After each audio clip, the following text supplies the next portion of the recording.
They weren't out of the woods by any means. They still had plenty of time for snow. Some years, winter seemed to last until almost May.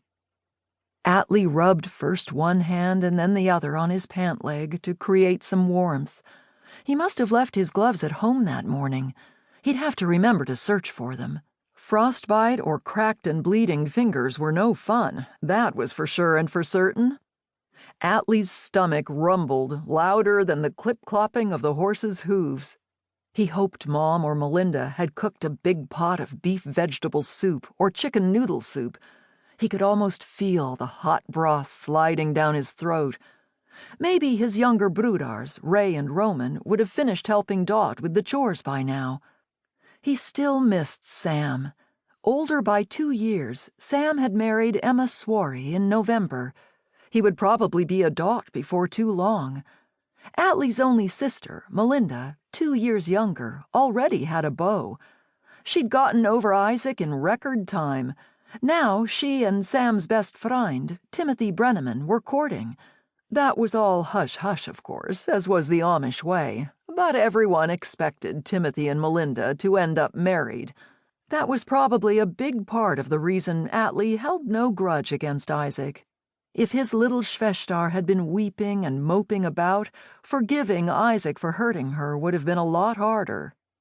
Maybe Atlee should heed the advice he had offered Isaac earlier. Maybe he should check out the visitors at Sunday's singing. He hadn't felt ready to settle down before, but those settling down feelings had been stirring more and more of late. He shook the reins to get the horse moving a little faster. "Come on, Star, we're almost home." Star.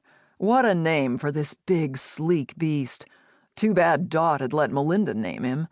Even if he did have a tiny white star-shaped spot above his eyes, he deserved a more powerful name. Catching the lights of an approaching vehicle in his side mirror, he slowed Star and tried to scoot horse and buggy over as far as he could toward the edge of the country road that had no shoulder to drive on.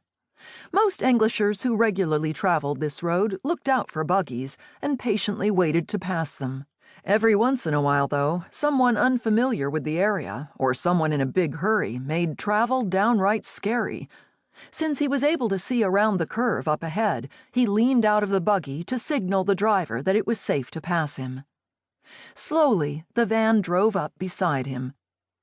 Before Atlee pulled his head back into the buggy, he returned the driver's wave and locked eyes with the passenger in the back seat. Becky? Of course it was Becky. No one else had hair the color of honey dripping from a hot, flaky biscuit and eyes a brighter green than his own. Had she returned home to stay? He smiled and waved again, but she dropped her eyes and withdrew into the shadows of the van. Brr! Atlee shivered as he closed up the buggy. He didn't know what was frostier, the air or Becky Zook's attitude. The girl in the van did not act like the flirty, flighty girl of a few months ago. He wondered what had happened to subdue that carefree spirit, sort of akin to his own. Atlee shrugged and urged Star on again. No doubt any news about Becky would trickle down the grapevine soon enough. Gut. It looked like his broodars were finishing up the chores. He should be able to get away with simply parking the buggy and caring for the horse.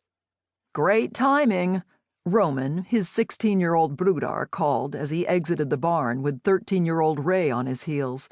You managed to show up right when we're finished. Atlee shrugged. It couldn't be helped. I had to work a little later. Sure you did. Ray tried to scowl, but ended up grinning. Atlee thought Ray was the sibling most like himself. Both of them loved to tease and laugh. I'll have you know I did not stop off any place, but raced right home. Atlee feigned hurt at Ray's remark. Where's Dot? Still in the barn. He told us to go on inside and wash up, Ray replied. I beat you, Roman. Atlee chuckled at his broodar's playful shoving as they sped toward the house. He had half a notion to run, too.